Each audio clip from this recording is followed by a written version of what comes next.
Keep it locked to A Square Podcast. That's right. What up, baby? Hey, this K Kemp, and you rocking with the A Square Podcast. Be sure to click and subscribe. Cornbread. What up, dog? DJ A-Ron, A Square Podcast. Good information on entrance to the trade. Make sure you subscribe and share. Also turn those notifications on to the podcast. Always keep your shoes by your feet. By your feet. Mr. Cornbread. There we are. We're good. Okay. A Square Podcast is your boy DJ A-Ron alongside my brother Cornbread. Antonio, how are you, man? How's everything going? Hey, man, every time we do an interview, I just get a jolt of energy, man. I mean, you know, when we started this journey of podcasting, education was high on my list. So we got the king back again, man. He's more family now, man. Brett, he might as well join the pod, you know? Hey, y'all tell me where to sign up. I'm down. I'm ready to go. He has to change his first name, though, because it's a B. You know, it's AA, so I don't know. Hey, middle name Allen, so there you go. This is a smart man right here. So Brett, how are you doing out there? And what superhero did you bring us today? Hey, we're staying busy out there, you know, doing screenings, trying to, you know, get education out to everybody. Today, I have the great pleasure to bring on with you guys Dr. Ronald Anglade with me today. Nice. I will let him introduce himself. He's been waiting to and hoping to get more speaking opportunities, so I'll let him go from there. Yeah, well, hey, gentlemen, good afternoon. Thank you for having me on the podcast. Give me an opportunity to speak to your listeners. You know, I'll try to stay with that A theme as well. Yeah, with Dr. Anglade. So we'll keep that going. For everyone. All right. But let me just introduce myself a little bit and tell you where I'm coming from. So I was asked to speak, and as you guys say, you do a lot of education. In the month of September is Prostate Cancer Awareness Month, and it's you know, an issue that's near and dear to my heart as a practicing urologist. So with that being said, I'm originally from New York, born and educated up north, did my undergraduate degree at Brown University, then went on to my medical school at the State University in Brooklyn, New York, then did my urology training and fellowship at Boston University School of Medicine, and then came down here to Atlanta and have been a practicing physician with Georgia Urology for the past 18 years. And throughout that time, I've done a lot of work with different groups regarding prostate cancer screenings, prostate cancer awareness. And recently I've been working more with the people at Northside Hospital to help discuss prostate cancer and other issues, urological issues that can help my patients and people in general. So today, you know, I'd like to discuss with you guys, again, prostate cancer, because it's an important topic, but any urological issues that might be of benefit to discuss. Absolutely, man. So I would love to know, how hard is what you do, man? I mean, I think you guys are overlooked, and I say you guys as in doctors. You know, I mean, essential staff. You know, I'm working all day, every day, but you guys are there saving the future. You know, so how hard is your actual job? You know, I would say that becoming a physician is something that you have to do because you love it and it's something you want to do. You know, I have two children myself who are going into college, and one probably would want to be a physician, the other one not. And they're both based upon what they see me doing. I think my son really loves it, and my daughter is completely opposite. So with that being said, you know, what I do on a day-to-day, I never try to put my skill set above anybody else's. I mean, I go to work like everybody else does, you know. You know, it may not be the same sort of physical labor as driving a truck or digging ditches, but by the same token, I mean, I do a specialized skill, and I go to work every day, lunch pail in hand, and get ready to take care of people. And you know, it took me a while to get this specialized skill set, but it's a skill set that I use to help others. So, you know, in our community, primarily the African-American community, I feel like it's always been one of those difficult conversations to have with somebody. I was just having conversations with some friends of mine because after a pod that we did, was on here, I went and did a colonoscopy, and, you know, to get checked out just to make sure everything is okay. And I wasn't, after being informed, you know, through the pod, you know, and talking with you guys, I felt comfortable with going in and having the procedure done to make sure that I'm good. But the more conversations that I have with friends of mine, they're not having it. You're right. They're Right. like, there's nothing Yeah. wrong. I'm good. You Yeah. know, they don't even want to, at least have the conversation. And so what do you think that we can do, in our community to get more of us to get out there and to just make sure that we're okay? Yeah, I mean, I think a lot of what happens in our community is fear that, if I get a diagnosis, then, it's going to lead to one problem after another problem, or people are going to, I mean, I don't want to say experiment, but, doctors are going to want to just do procedures on me and, all this, so on and so forth. So I think of it as a lot of it stems from fear. And, there has to be a trust that gets developed between a patient and a physician, right? But from what I try to explain to my patients, okay, because generally when I do screen for prostate cancer, it requires a blood test and a rectal examination, and nobody wants to get a rectal exam, and most of my patients, I tell them, look, I don't apologize about it anymore. I've been doing this long enough. I'm not going to apologize because I have to check your prostate, right? But with that being said, it's an easy exam to do. You get it done, and you can go home with the peace of mind knowing that you've been examined and evaluated and are able to get the best treatment possible. Mhm. And then the other thing I always try to explain to patients is that a diagnosis of prostate cancer is not, if God forbid it's prostate cancer, is not the end of the world, because currently we have a lot of treatments that are out there. I identify some people with early stage prostate cancer that we can follow. Not everybody needs surgery, not everybody needs radiation, different ways to deal with it. But most importantly, I try to explain to them that, don't be afraid of your doctor. Go back to your doctor. If you're not getting answers you want, call your doctor, that kind of thing, and make sure that you're being well taken care of.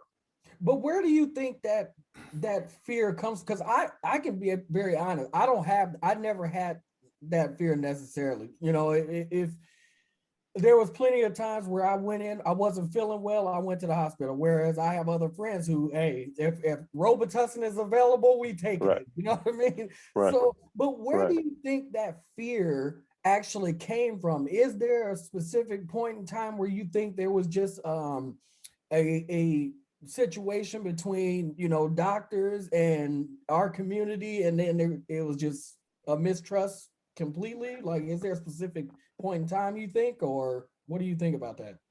Well, I mean, I think that sort of mistrust or concern is not just based on, what I do, urology. I mean, I think it's a general concern about, how African Americans have been treated historically in the medical community, But currently, I think that we have to sort of get past that. There are a lot of physicians out there, and in case in point, talking about the whole COVID and COVID vaccine. I don't want to sort of get into that whole discussion, but people have been mistrusting of the vaccine, and it's just an experimentation and so on and so forth.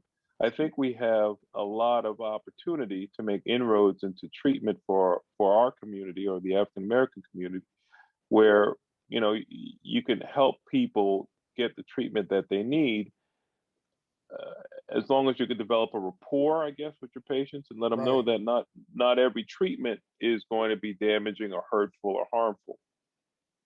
Okay. know? Do you mind starting from the beginning? And what I mean by that is, can you educate us on what the prostate is? What does it do? And some signs maybe to look out for. Okay, that's an excellent question. Thank you. So, I mean, if I get back to sort of the beginning, Antonio, prostate gland is a small gland that sits between the bladder and the base of the penis. And the prostate gland, basically what it does is helps to make semen. Mhm. And so, as it produces semen, it gets stored. And then when you and I have an ejaculation, that produces some of the nourishment for our sperm as we go ahead and try to have kids and so on and so forth. So the prostate gland is necessary for those things. And that's really about it. As we get older, our prostate glands generally will grow. And if you end up with what's called BPH, or benign prostatic growth, benign prostatic hypertrophy, your prostate can grow such that it can cause obstruction to the flow of urine, And then a lot of guys that get older, they say my prostate's acting up because they can't pee right. They're getting up 2 or 3 times at night. The urine flow is slow. And that a lot of times just sign of enlarging prostate. Those are kind of things that happen as you get older. Your prostate grows like your fingernails and toenails. It always grows throughout your life. Now, the issue becomes when you develop cancer in the prostate gland. And if the prostate gland becomes cancerous, because again, it's not something that you see. I mean, no one sees their prostate, right? It's an internal organ. And a lot of times it can go undetected.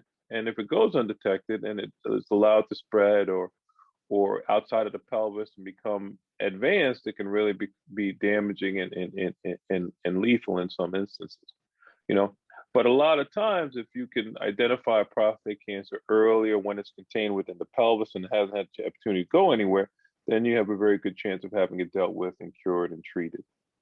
Thank you. You know, but yeah, in general, I mean, the other thing I will mention about the prostate, it does provide some degree of help us to control our urine to a certain degree. So, you know, it sits around the urethra. So as it grows, because it's getting bigger, it can sometimes make our urine flow more difficult. With you. This is a question for Brett and for you, Dr. Anglade. Brett has been on here before, actually during COVID, right? So I want to hear an update on how you're doing, how the family's doing, and how has your job still been affected? Because it seems like it's a new strand out there every day, you know, from the Lambda to the Delta. We already have the regular COVID, and then Dr. Anglade, how has it affected you and your family and your profession? Sure. So family's good. We've had a couple of COVID scares within the family. My sister contracted it. She's fine. She had the vaccine. So for her, fortunately, it kind of felt more of like a bad cold. And, you know, after 2 weeks of quarantine and recovery, you know, she was able to bounce back and everything. But we're chugging along. You know, we're here at work. We're still going out in the community providing much needed screenings. You know, because of COVID last year, a lot of people didn't get their proper cancer screenings. So this year, you know, we're trying to emphasize even more than ever to do those early detection screenings. You know, if you skipped out last year because of COVID and you weren't comfortable, you know, try to get in now, talk to your physician about it, because it, you know, COVID's happening, but that doesn't mean everything else is slowed down either, unfortunately. Right. Thanks. So, you know, you still want to make sure that you're taking care of your body the right way, not just preventing COVID, but looking out for risk factors for cancer-related illnesses as well. Do you guys feel like,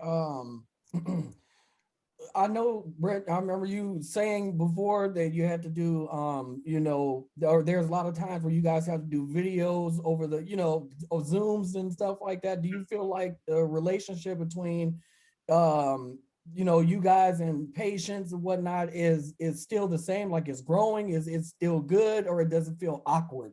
Like, because you're not, a lot of times you're not being face to face with the handshakes and, you know, it just feels good when you go in, but it's different when you're on Zoom. Trying to see somebody's prostate do Zoom is crazy. Oh, yeah. Hey, you zoom in like, hold on. You know, let's hope we don't get to that point. Yeah.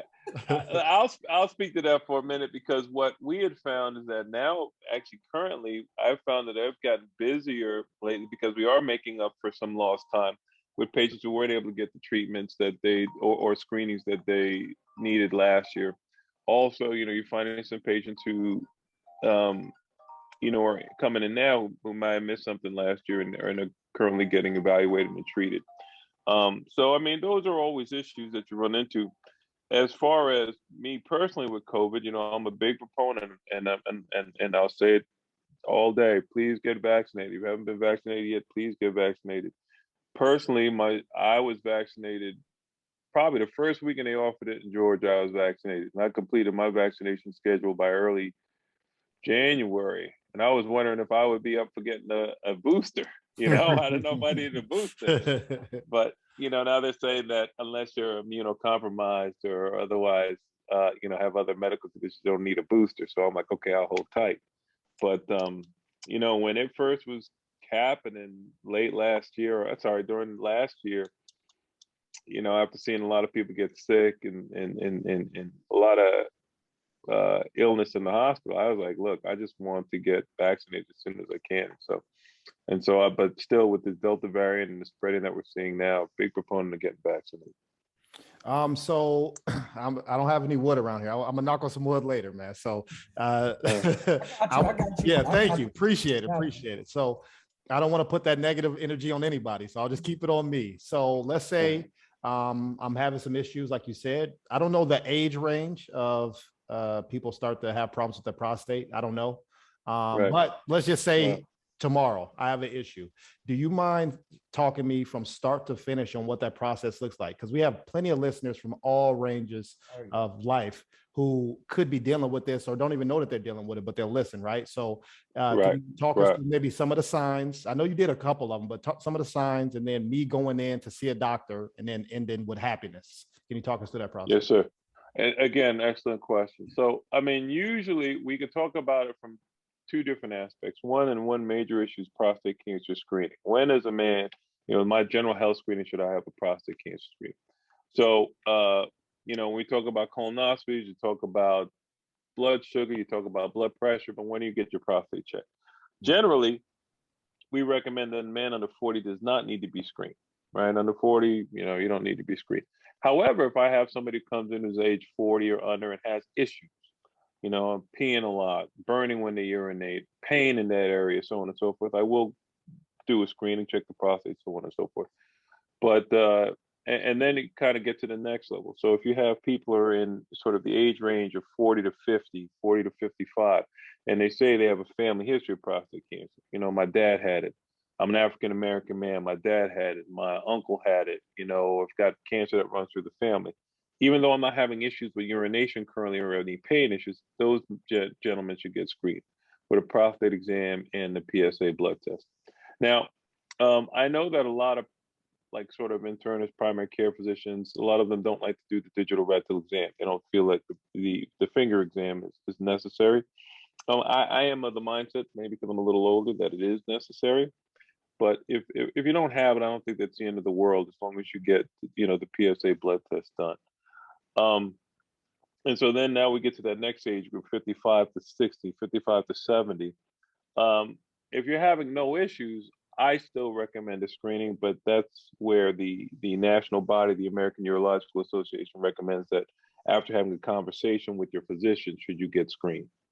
You know, you say, look, I have no family history, I'm not having any urinary issues, should you get screened? I would screen an individual, but that again is up to the physician's preference. And then the last group is the people who are over age 70. And those guys we screen, or I screen in my practice, if I feel that they have a life expectancy of at least 10 to 15 years. Okay. So if I have a guy who's 70 years old, not having any issues, and he's got a bunch of other medical problems, heart disease, cardiac, you know, diabetes, bunch of medical issues, then I wouldn't screen him. It's sort of like, why add something else onto his plate, you know? Right. But if you have guys who are younger and you think that screening would be helpful to them, then please go right ahead. So that's kind of how the screening goes. Now, if you have a gentleman who has symptoms, and again, if they have these BPH symptoms of getting up and peeing 3 or 4 times a night, you know, I feel like I can't empty my bladder, my urinary stream is weak. You know, I've seen blood in my urine. You know, I'm starting to develop even some erectile dysfunction issues, maybe some you know, performance issues, blood in my semen, that kind of stuff. Those guys should always be screened as well. So having blood in your urine, blood in your semen, those are not normal, even if they clear up pretty quickly. I don't want that. That you need to be checked out. Yeah, that needs to be checked out. Yeah. So that's kind of where that stands. And again, my feeling is for most men is that, you know, the same way you might have a general idea of what your blood pressure runs or what your blood sugar is, you know, you probably should know what your PSA is as well. Now, is there prevention? You know, what can we do better with our bodies? Like, what can we do to not have these issues? Is there anything there for that? Yeah, of course, of course. And again, doctors, you always ask doctors, what can I do for preventing anything? And we say, Yeah. don't smoke, decrease alcohol consumption, Yeah. decrease red meat consumption, all that stuff. And those things are all true, so you want to try to do whatever you can to live a healthier life. Because unfortunately, a lot of men, the things that unhealthy living leads to unhealthy outcomes, right? If you're overweight, if you're smoking, drinking a lot, never exercising, those kind of things, it's going to be problematic. And prostate cancer may be just one of those. But so patients again ask me, what should I do? I proper weight management is good. I also recommend decreasing tobacco use at all. Moderate alcohol consumption. As far as natural remedies and so forth, I think taking a man's multivitamins is a good thing to do. There's a million of those, by the way. Yes, I was yes, I was just in the store and I was looking and I was like, let me just ask the pharmacist. I asked the pharmacist, they're like, well, any of them work? I'm like, yeah, but these are $40 and this is $12. So what's in it? It's so many. correct. No, you're absolutely right. You're absolutely right. And there's so many that are marketed to men, and people try all kinds of different remedies. Some of them work. There is some data to be said that something called not Yohimbine. I'm sorry, scratch that. What's it called? Saw palmetto, SAWPALMETTO seems to be helpful. Some men think it helps them to urinate a little bit better.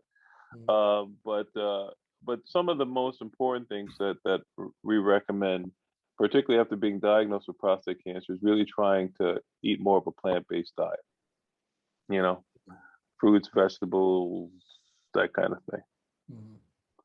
I like it. I like it. Well, this is the A Square podcast. We got Brett back once again, and he brought Dr. Ronald Anglade with us.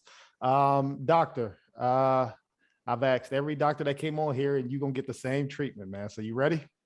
Yes, sir. We're going to put you in the hot seat. We're going to put you in the hot seat. Okay. All right, Antonio. Go ahead. We need a triumphant glory story, and we need a story that these people are over here tripping, man. I need both sides. I need a good story and a bad story from you. So you don't have to bring no names, no identification things, but just tell us the general thing of what happened. I'm gonna go ahead and switch this patient out.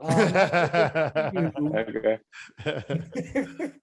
Now, what's one of the worst things I've ever seen? What's one of the best things I've ever seen? Correct. Okay. Mm-hmm. One of the worst things I've ever seen happened relatively recently. I was asked by one of my gynecology colleagues to help him with a difficult case in which a female patient had a very big uterus. Fibroid uterus is called. Women have fibroids. So big fibroid uterus that was so big that it was causing blockage to her ureters, which are the tubes that go from the kidneys to her bladder. So it was putting her in renal failure. So I had to try to work with him to try to get the kidneys draining again. And he ended up taking this mass out. It was huge. It looked like a 9-pound baby that he took out of this woman's pelvis, which was horrible. Yeah. And then the ureter got injured, so I had to help him repair that. But it was just crazy. I honestly, I'd never seen anything like that before. And it's amazing what people will live with. Even just the in the operating room, the odor of this thing, it was crazy. One of these things that you just like nose memory, it's hard to forget it. Oh, I don't want to know. Yeah, it's hard to forget it. Yeah, but luckily she did well. So that's one. That's the worst. Okay. Let's see. One of the best. I'll tell you, it's kind of funny. It's not funny, but some of my most satisfied patients. I do a lot of work. I'm a prosthetic urologist, so I do a lot of work in putting in different kinds of prostheses, sphincters, and stuff like that in patients for the urological issues. And the happiest patients I have, for the most part, are patients who do penile prostheses for erectile dysfunction. So let me kind of explain that. That's when you put in a pump for guys who have erectile dysfunction for various reasons, maybe because of prostate surgery, maybe because of diabetes, hypertension, whatever it may be, and they're unable to perform sexually, and they've tried everything, the shots, the pills, and all these different things, and still can't, are unable to perform. And so we put in a pump. It's almost like, I say it's kind of like breast implants. You put in a pump and insert it. And those guys are the happiest guys. I remember I had a younger man, probably in his late 40s, who had been a diabetic his entire life, insulin-dependent diabetic, and had suffered from erectile dysfunction for many, many years. We tried all kinds of things. He finally said, let me go ahead with this pump, doc. I put it in for him, and came back a couple months later, biggest smile on his face. He said, Dr. Anglade, I've been making up for lost time. So that was one of my favorite patients. And Confidence sky high. Yeah, he was really. He said, I'm better now than I was when I was 20 years old, and I've been making up for lost time. So I said, you get that pump on Amazon or something? Hold on, let me. Put my order in, Doc. Yeah. But it's a definitely good option for some men. But he was, like I said, you could have. I could have just imagined frustration for many, many years. Right. And I'll be honest. It became more than the physical for him, because it affected his self-confidence, his ability to have relationships, that kind of stuff, because it was just always very, very, very, very frustrating. And so, like I said, I never seen him. He was happy as a clam, and I was happy to help him out. That's awesome. So there you go. I got a question for both of you guys again. What does the rest of your 2021 look like? I know, Doc, you said you about to start driving private jets or something like that, and I know Brett. Private jets. Yeah. Crazy. That's what he told me. The jets is here. The jets. And then Brett, what you got for the rest of the year, man? What's up? So gonna take vacation next week, much needed. It's been about a year since I've had a vacation, so but after that, we're as long as everything stays on track, places stay open and everything, we're barrel on into September and October for all the different awarenesses that are going on. Bunch of events that are coming up. I've got the Georgia 2-day walk for breast cancer in October. That's always a huge event here in Atlanta. I might need to go to that. I might come. Yeah. Is everybody welcome? Okay. Yeah, I'll let you know. I'll give you the information on it. Aaron, you need to come. You can join my team. All right? You can join my team. Let's do it. But yeah, the calendar is getting more and more packed with events, which makes me happy, because that means we're getting back out into the community like we should be, and just bringing education and celebrating our survivors too. That's another thing. A lot of what we do is preventative screenings and education and things like that. But being able to go to these big events and being to celebrate all of our survivors is just a gift. We always say that our survivors really drive us in succeeding and being out there with all these members, because they just mean so much to us. So being able to have these events come back after a year of COVID, suspending those events, just really exciting and looking forward to it. Absolutely. Dr. Anglade, what about you? Yeah. Rest of 2021? Yeah, well, I wouldn't be flying jets, but I was telling these guys, right? I just got a private pilot certificate, so I'm really excited about that. Something that I'd always wanted to do, and hopefully in the next couple of months, spend a little bit more time, work towards an instrument rating. So I'll work towards that. I am going to become an empty nester, sending 2 kids off to school, so I'm excited about that next chapter. And the last thing is I'm running in the New York City Marathon. So I've been training to do that. Wow. Yeah. So that's in November. So I'm working at that. So those are the things going on 2021. That's tough. I mean, I never really thought I would talk to a doctor and a pilot, at the same time. Yeah. That's like, I mean, how crazy is that? It's like talking to a doctor and a lawyer. Like they both just Right. do both, and then they're like, and I just got my pilot license too. So Yeah. Yeah, awesome, man. it's funny. It's always kind of one of these things. Just always try to keep yourself challenged. I personally, that's another thing. Just a complete aside, when you talk about health and well-being and so on and so forth, I think a lot of it is mental health as you get older, Mhm. and a part of that mental health, and like kind of like you guys do, you try to educate, you try to inform, but I always try to challenge. Challenge yourself, keep Right. yourself growing. Keep the mind sharp. So, with that being said, those are some of my goals coming up. Absolutely. My last question, what would you, let's say if you're talking to a 20-year-old you, going through school and everything, what are maybe some pitfalls that you had that they can look out for, or something that you did and it worked, and give them advice to yourself? Yeah, I mean, if I were to talk to myself again, it's just keep working. I mean, I think that you got to have a tough skin. We're all going to hit pitfalls. We're all going to have disappointments. But if you have a goal in mind, just keep working towards it. I mean, don't give up, as they say. Just keep working hard, and eventually hard work will pay off. I mean, and I'm a firm believer of that. That's what I teach my own children. That there's going to be rainy days, but just try to keep yourself focused and keep working hard. Appreciate it. Yeah, and don't and don't let anybody discourage you. If you have a ability, just keep working. Respect, man. So how can people reach you guys? Maybe they might have questions.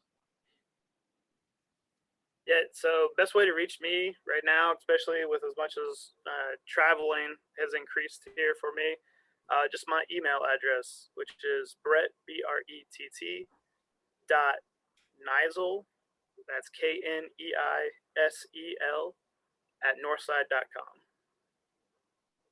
It might be easier for some of my friends to contact you guys and talk to me, because every time I try to talk to them about getting something done or get something checked out, I get hung up on. So I'll say this. So I'll say this from a community standpoint. We're out in the community. In fact, these past 3 weeks, I think we've done 2 or 3 prostate screenings out in the community. And what we do is we do a PSA blood test, when we're out there. So, and it's a lot less invasive that way. We feel that, more men are going to be comfortable with coming in for a blood exam than the full exam. Now we'll mail their results back to them, and if there are elevated levels, we will let them know. And at that point, we will recommend them coming in for the full exam and another PSA blood test to see if we can replicate those results and everything. But getting that baseline PSA blood test, is very important. If you're so hesitant about going in for the full exam, at least do that minimum. That way you can at least have a baseline of where you're at, and you can talk to your doctor after. I mean, I'm sure Dr. Anglade can speak to that. Just getting that baseline PSA blood test and kind of going from there.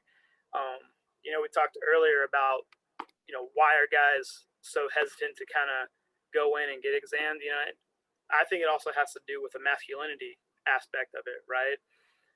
For whatever reason, it's ingrained in our DNA and in our heads that if we go in and have this exam done, then somehow we're less of a man that way, and that's archaic. We got to get outside of that mindset, because your health is more important than your pride. Right.